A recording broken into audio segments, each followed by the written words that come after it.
ছাৰবিদেউসকল কৰ্মচাৰী আৰু পেঞ্চনাৰসকলৰ তিনিটা গুৰুত্বপূৰ্ণ খবৰ যিটো সকলো চৰকাৰী কৰ্মচাৰী আৰু পেঞ্চনাৰসকলে জনাটো অত্যন্ত জৰুৰী।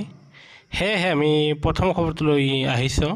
সেয়া হ'ল আপোনালোকে জানে যে আজিৰ পৰা 5-6 মাহ আগতে কেন্দ্ৰীয় চৰকাৰে অষ্টম দৰমহা আয়োগ প্ৰৱৰ্তন কৰিব বুলি ঘোষণা কৰিছিলে, কিন্তু এতিয়ালৈকে চৰকাৰে সেই সম্পৰ্কে আগবঢ়া নাই।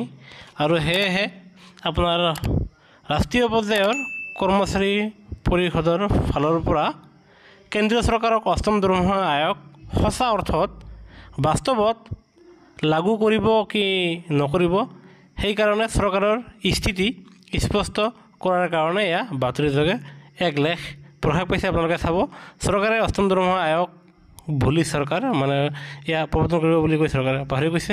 কৰ্মচাৰী সংগঠনों ने स्थिति स्पष्ट करने का बनाया दबाव।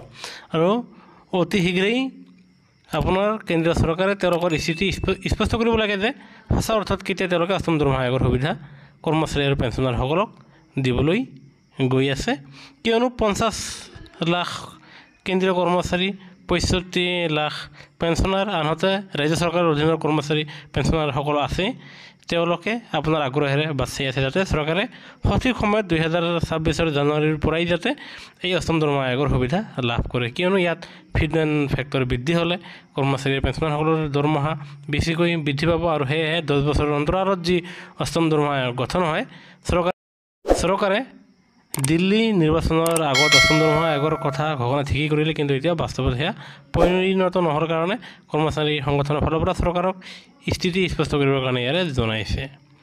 ঠিক তেনেদৰে আমি আন এক শেহতীয়া খবৰ লৈ আহিছোঁ। সেয়া হ'ল অষ্টম দৰমহা আয়োগত পেঞ্চনাৰসকলে এক ভাল খবৰ পাবলৈ গৈ আছে, আৰু সেয়া হ'ল আপোনালোকৰ যি কমিউটেশ্যন 15 বছৰলৈকে কৰ্তন কৰি থকা হৈছিলে, সেয়া এতিয়াৰ পৰা মাত্ৰ 12 বছৰলৈকেহে কৰ্তন কৰিব বুলি ইয়া জনা গৈছে। আৰু ইয়া এক বিশেষ শেহতীয়া ভাল খবৰ। নহ'লে আপোনাৰ 15 বছৰ হ'লে 3 বছৰ আপোনাৰ বেছি কৰ্তন কৰি থাকে আপোনাৰ পৰা টকা, আৰু যাৰ ফলত ইয়াত যদিহে 15 বছৰৰ ঠাইত 12 বছৰ হয়, তেনেহ'লে নিশ্চয় 3 বছৰ আপোনালোকে সকাহ লাভ কৰিব, আৰু এয়া নিশ্চয় এক ভাল খবৰ। ঠিক তেনেদৰে 3 নম্বৰ খবৰটো হ'ল সেয়া হ'ল পেঞ্চন সম্বন্ধীয় যদিহে আপোনালোকৰ কিবা গোচৰ আদালতত চলি আছে, সেয়া অতি শীঘ্ৰে নিষ্পত্তি কৰা হ'ব।